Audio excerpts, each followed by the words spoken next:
Sir నమస్కారం sir. నమస్తే అండి. సార్ ఏపీ రాజకీయాలపైన ఒక వెబ్ సిరీస్ ప్లాన్ చేస్తున్నారు సార్ డైరెక్టర్ దేవకట్ట గారు. సో ఈ సినిమాకి సంబంధించి ఒక అప్డేట్ కూడా ఇచ్చారు. అంటే చంద్రబాబు నాయుడు గారి పాత్రలో ఆది పినిశెట్టి అని, వైఎస్ఆర్ గారి పాత్రలో చైతన్యరావు ఇద్దరు కూడా నటించబోతున్నారని తెలుస్తుంది. మరి సినిమా ఏ టైం పీరియడ్ లో నడుస్తుంది, ఏ విధంగా ఉండబోతుంది అంటారు సార్? మీరేం చెప్తారు దీని గురించి? అంటే ఒక రకంగా 78 ఎన్నికలు, 78 ఎన్నికల పూర్వరంగము అలా నడుస్తుంది కథ. అంటే రాయలసీమ నుంచి, తిరుపతి యూనివర్సిటీ నుంచి ఒకరు, పులివెందుల నుంచి ఇంకొకరు రాజకీయాల్లోకి ఎంటర్ అయ్యి ఇద్దరూ 78లో మొదటిసారిగా అసెంబ్లీలోకి ప్రవేశించారు. చంద్రబాబు, వైఎస్ రాజశేఖర రెడ్డి. అయితే రాజశేఖర రెడ్డి అప్పుడు రెడ్డి కాంగ్రెస్ నుంచి పోటీ చేశాడు. బ్రహ్మానందరెడ్డి గారు ఇందిరాగాంధీని బయటికి పంపించేసిన తర్వాత దాన్ని రెడ్డి కాంగ్రెస్ అని, ఇందిరాగాంధీ గారు ఏర్పాటు చేసుకున్న పార్టీని ఇందిరా కాంగ్రెస్ అని వ్యవహరించేవారు. ఈ రెండు పార్టీలే ఆ ఎన్నికల్లో తలబడ్డాయి. ప్రధానంగా జనతా పార్టీ పక్కకి వెళ్ళిపోయింది. ఈ సమయంలో రెడ్డి కాంగ్రెస్ నుంచి కూడా ఇక్కడ నిలబడ్డారు. వెంగళరావు గారు ఆ రోజున ఆ శిబిరానికి నాయకత్వం వహించాడు. యువతల వైపు చెన్నారెడ్డి గారు, అలాగే నాదెండ్ల భాస్కర్రావు, ఇలాంటి చాలామంది నాయకులు ఉన్నారు ఇక్కడ. ఈ కాంపౌండ్లో నుంచి చంద్రబాబు నాయుడు గారు టికెట్ సంపాదించుకున్నాడు రాజగోపాల్ నాయుడు గారి ఆశీర్వాదంతో. అక్కడ వైఎస్ రాజశేఖర రెడ్డి రెడ్డి కాంగ్రెస్ నుంచి టికెట్ సంపాదించుకున్నాడు. ఆవు దూడ గుర్తు మీద గెలిచాడు. ఆవు దూడ గుర్తు మీద గెలిచింది ఇద్దరే. అందులో ఓ పెద్ద ఆవిడ, రాజశేఖర రెడ్డి ఇద్దరు ఉండేవారు. వాళ్ళిద్దరూ అసెంబ్లీకి వచ్చినప్పుడు ఆవు దూడల్లా ఉన్నారని మాట్లాడుకునేవారు ప్రపంచం. ఇలా అసెంబ్లీకి వచ్చిన తర్వాత ఆ తదుపరి రోజుల్లో ఆవు దూడ కాంగ్రెస్, ఐ కాంగ్రెస్ మళ్ళీ మెర్జ్ అయిపోయి కాంగ్రెస్గా మారిపోయి, ఒకే కాంగ్రెస్గా మారిపోయిన తర్వాత బ్రహ్మానందరెడ్డి గారికి ఢిల్లీలో మంచి పదవి ఇచ్చారు. ఇలా ఆయన గొడవ నడిచిపోయింది. అలా రాజకీయ అంటే భిన్నమైనటువంటి పార్టీల నుంచి గెలిచి అసెంబ్లీలోకి వెళ్ళినటువంటి వీళ్ళిద్దరి మధ్య ఒక స్నేహం నడిచింది. ఆ స్నేహంతో పాటు ఎవరి పథకాలలో వాళ్ళ పథక రచనలో వాళ్ళు ఉండేవాళ్ళు. ఇద్దరి టార్గెట్ ముఖ్యమంత్రి కావటమే. వాళ్ళు ఎమ్మెల్యేలుగా గెలిచి ఏదో మంత్రి అయిపోయి అవకాశం వస్తే ముఖ్యమంత్రి అవుదాం, లేకపోతే అంత వస్తుందా మనకి అనుకునే వాతావరణంలో ఎంటర్ అయిన వాళ్ళే. కానీ వైఎస్ రాజశేఖర రెడ్డికి ఎమ్మెల్యే అయిన మొదటి రోజే మనం ముఖ్యమంత్రి కావాలి అనే ప్రోగ్రాం ఉంది, చంద్రబాబుకి ఉంది. అయితే రాజశేఖర రెడ్డి ఆ ప్రోగ్రాంని ఎగ్జిక్యూట్ చేయడానికి ప్రతి జిల్లాలో ఉన్నటువంటి,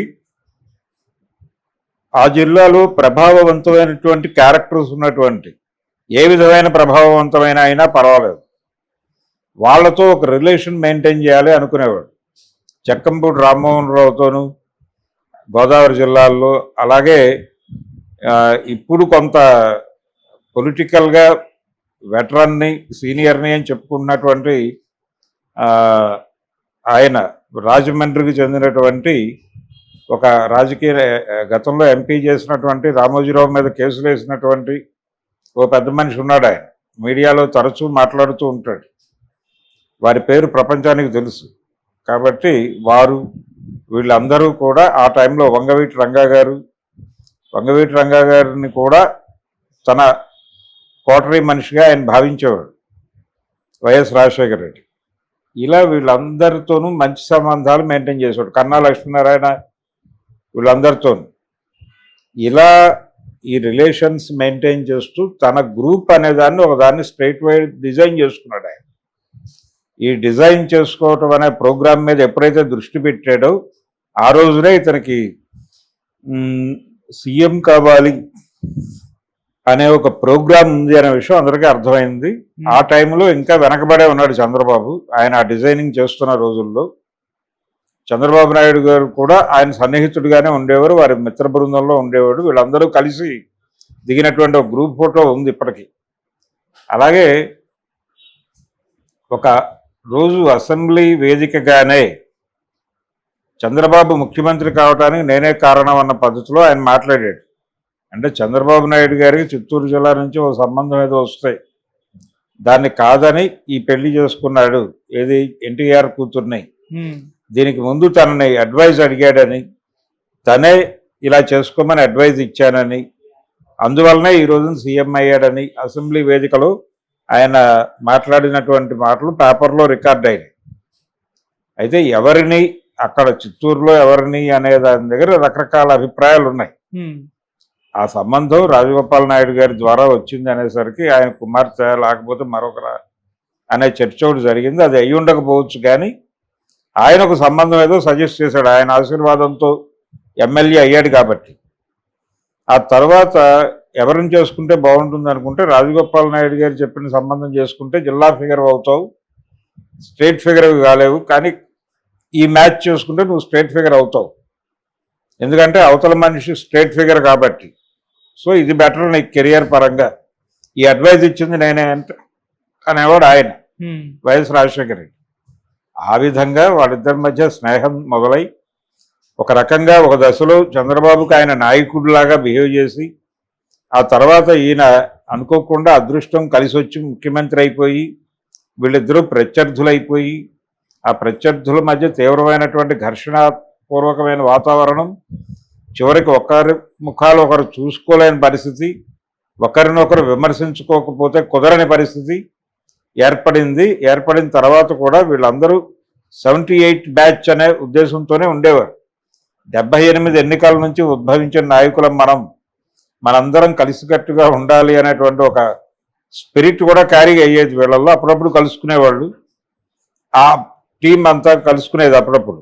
అక్కడ వరకే కన్ఫైన్ అయ్యేవారు, ఆ పార్టీ వరకు సరదాగా మాడుకుని బయటకు వచ్చేసారు.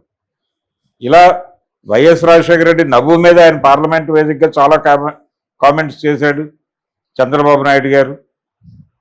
అలా వాళ్ళిద్దరి మధ్య నడిచినటువంటి ఘర్షణ ఐక్యత అనే దానికి సంబంధించినటువంటి ఎలిమెంట్స్ తీసుకుని ఒక వెబ్ సిరీస్ చేస్తే బాగుంటుంది అనే అభిప్రాయం చాలా కాలంగా ఉంది దేవకట్ట గారికి.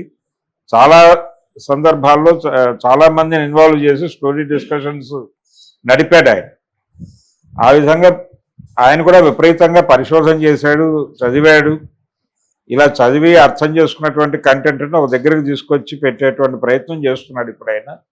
ఎమోషనల్గా డెమోక్రటిక్ పాలిటిక్స్ అంటే ఎన్నికల రాజకీయాలు, ఈ ఎన్నికల రాజకీయాలలో పైకి కనిపించని నెత్తురు, పైకి వినిపించని హింస ఉంటుంది. వీటిని ప్రొజెక్ట్ చేయటం అనేది చాలా కసరత్తు, అది అసిధారావ్రతం లాంటిది అని మణిరత్నం లాంటి వాడు కూడా మాట్లాడేశాడు. మరి ఈ వెబ్ సిరీస్లో వీళ్ళిద్దరి మధ్య ఘర్షణ ఐక్యతల్ని ఆయన ఎలా ఆవిష్కరిస్తాడు, వీళ్ళ నేపథ్యాలని ఎలా ప్రొజెక్ట్ చేస్తాడు, ఈయన బ్యాక్గ్రౌండ్ ఆయన బ్యాక్గ్రౌండ్ని ఎలా కంపేర్ చేస్తూ స్టోరీ నడుపుతారు అనేది అయితే ఇంట్రెస్టింగ్ ఎలిమెంటే. ఆ కాలంలో ఏం జరిగింది అనేది, ఆ కాలంలో చాలా పాత్రలు రావచ్చు దీనిలోకి, రంగా మర్డర్ ప్రస్తావన కూడా ఉండవచ్చు. ఇలా ఒక కాంటెంపరీ పొలిటికల్, పైగా పాపులర్, తెలుగు సమాజంలో మోర్ పాపులర్ అయినటువంటి ఇద్దరు 2 విజయాలు సాధించారు అసెంబ్లీకి.